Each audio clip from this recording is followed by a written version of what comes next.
The car that tries to be efficient more than anything else had an update. So what has been improved or maybe made worse? And what I'm also wondering, if you're thinking about buying a Hyundai Kona with the 40 kilowatt hour battery pack, is this the better car to buy? Hello there monsters and men, ladies and people. This is a Hyundai Ioniq 2021 and this is recharging. The reason why this car is so efficient is its shape, because just like the Prius, the Ioniq is shaped like a water droplet. And for good reason, of course, because that results in a very low drag coefficient, just like the Prius, of 0.24. Believe me, that is low. Besides that, here on the front, not a whole lot has changed. Where the previous Ioniq had a smooth grille here, this one has one with a texture in it. I mean, it looks nice, I think it looks nice, but just like the Hyundai Kona, which has a similar kind of texture, it can be a drama to clean. Besides that, in the grille are two flaps to help for aerodynamics, and that is because, well, they are closed now, but if the car needs more cooling, they will open. So again, everything for that efficiency. Besides that, the headlights have a slightly different look. I think it looks more aggressive now, it looks better, but it reminds me a bit of a grasshopper or a wasp. Apart from the design of the rear lights, nothing has changed here on the rear of the Hyundai Ioniq. But if space is all you care about, you should go for the Ioniq instead of the Kona, because if I open up the boot, what you will see is a boot space of 460 liters. So yeah, that's actually quite decent and bigger than that of the Hyundai Kona. The only downside is though, because the way the car is shaped and because there's still some batteries under the floor, the boot floor is not that high. If I put down the rear seats though, you will get a boot space of 1400 liters. So again, bigger than that of the Kona. Also, the space here on the rear seats is slightly better than that in the Hyundai Kona. The seat in front of me is in my typical driving position. I am 1 meter and 85 centimeters and I do have some knee room left. I think, yeah, just a little bit more than in a Hyundai Kona. But headroom though, again, because this car is shaped like a water droplet, headroom is not great. If I sit normally, I do not have a lot of headroom left, just a tiny little bit, and if I put my head a little bit backwards, I'm already touching the roof. So yeah, people taller than me, well, they can't sit here because they touch the roof, so that is a shame. What is nice though is that, well, the footwells are actually a little bit deeper than the whole floor, so you don't have that weird high angle that you do have in a Hyundai Kona with your knees, which can get uncomfortable for some people. A downside is though is that there is a hump here, so sitting here with 3 people is not recommended. Quality is what you expect, so you do have some harder plastics here on the door, you do have a soft armrest. This car actually has heated seats here on the rear, so that's really nice. Of course, you only have that if you go for a high spec model. And you do have a center armrest with 2 cup holders, and you do actually have ventilation vents here in the rear seat. So yeah, it is quite okay, but again, headroom is not great, and that makes sure that people taller than me cannot sit here properly. And also the quality impression here in the front is just a bit better than that of the Hyundai Kona. For example, the buttons and the feel of the buttons and the quality of the materials are just 1 step higher than that of the Kona. For example, where the Kona has harder plastics here on the door and here on the dash, this is soft touch materials. Here you have some nice stitching, and there's also some softer materials being used here on the door. Also, the center console looks a little bit nicer. I mean, you can clearly see that the base of this car is a bigger, more expensive car. What about cubby space then? Well, it is actually quite decent. You do have a decent glove box. You do have a very large storage compartment down here, which, well, there's actually some rubber here, so it will not rattle about. You do have 2 cup holders. You do have a little space here. Quite a decent space on the armrest, and the door pockets are okay. They're not too big, but they are okay. So yeah, cubby space, yeah, it's quite good. The 2 biggest changes here in the front compared to the old model is the new instrument cluster. It has a bigger screen and it looks more modern. But more importantly, this car now also has the BlueLink infotainment system. Together with that BlueLink infotainment system comes a wider screen, but more importantly comes app support. So from home you can preheat the car, pre-cool the car, you can set the state, see the state of charge and do all those kind of stuff, which is, well, always nice to have. In general though, the BlueLink infotainment system is a nice system to use, it is a responsive system to use, and it is an easy system to use, mainly because you still have shortcut buttons down here, which I personally like with these touch-based systems. The main feature of the BlueLink infotainment system still is that you can split the screen in 2/3 and 1/3. So for example, I am now in a radio menu, 2/3 is my radio information and 1/3 I still have my EV information, so what is my state of charge. Personally, I really like that. But with this system in particular, there is something special going on, because when I picked up the car, I remembered the BlueLink system from the Hyundai Kona 2020, but Kia also uses the same system under a different name. It looked different than I expected it to look, and I was confused. And I was so confused that I actually mailed Hyundai what was going on. I mean, was there some theme being set, or because, well, it was kind of strange to me. But this car actually got an update, a software update on the 6th of January. I mean, that is now 4 days ago. And what this car has is the phase 2 of the BlueLink infotainment system. Besides some UI changes, the main feature of the phase 2 of the BlueLink system is the ability to save user profiles.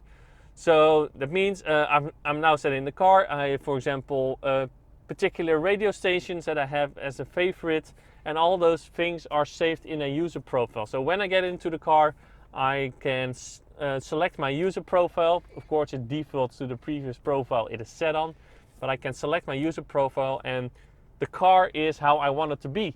All the settings are how I want it to be.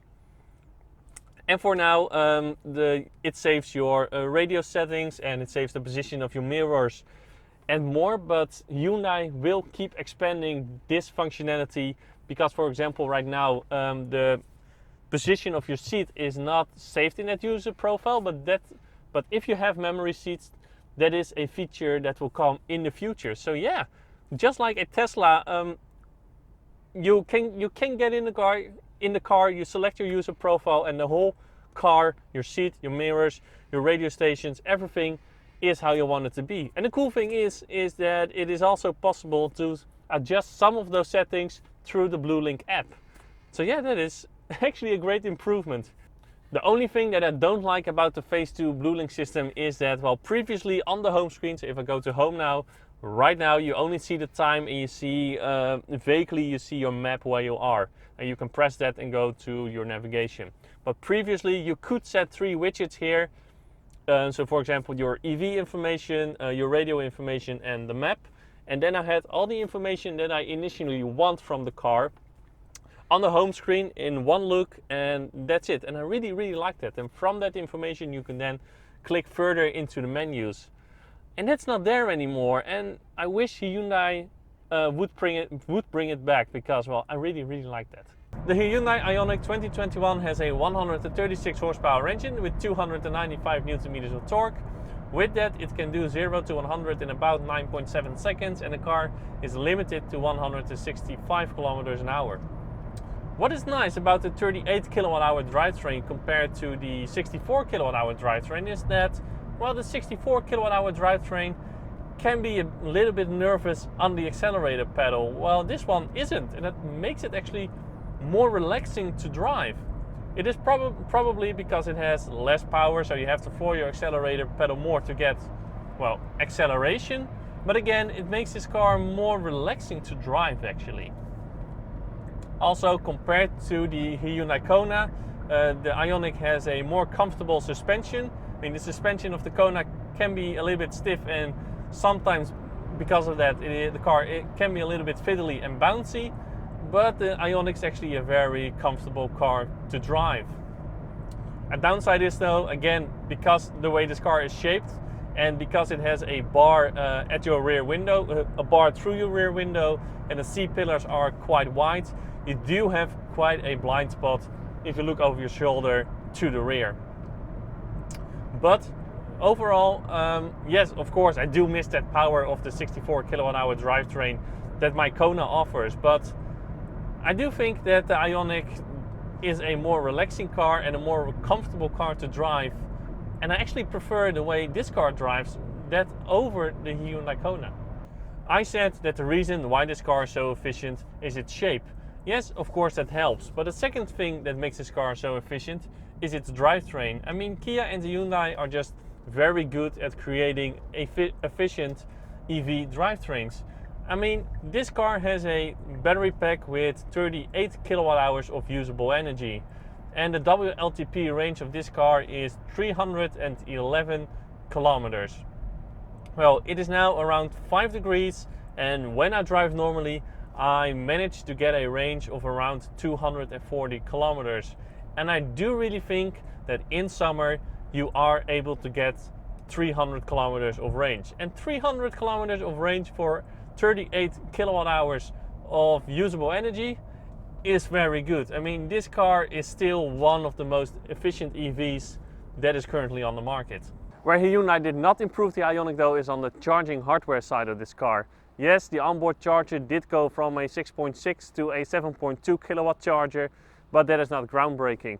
No, this car does still not have a 3-phase onboard charger. So that means if you are charging on a 3-phase charger of 16 amps, it will only get 3.2 kilowatts, and then the charge is full in about 12 hours. If you take that 7.2 kilowatts, yes, the car is full in about 6 to 7 hours. But what I would have really liked to see is that they gave the Ioniq a 3-phase onboard charger. Because, well, there's a rather small battery pack, so that means you can drive for, yeah, that's 250 to 300 kilometers that this car can do. And if you stay there for a few hours, the car is full again and you can get home on the same charge. And now you can't. Also, the DC charging hardware actually got worse, because where the old Ioniq could take 70 kilowatts, and keep in mind that car only had a 28 kilowatt hour battery pack, so getting 70 kilowatts was actually pretty amazing. This car can only take 50 kilowatts with its 38 kilowatt hour battery pack. Also, the charge curve is not that great, so that means charging from 10 to 80% will take you about 50 minutes, and that is, well, quite a long time. I mean, there is proof on the internet that if you take a longer trip of about 800 to 1000 kilometers, the old Ioniq does it faster than the new one. The Hyundai Ioniq has all driving and safety features that are currently available on modern cars available. And the nice thing is, the systems of Hyundai and Kia work well.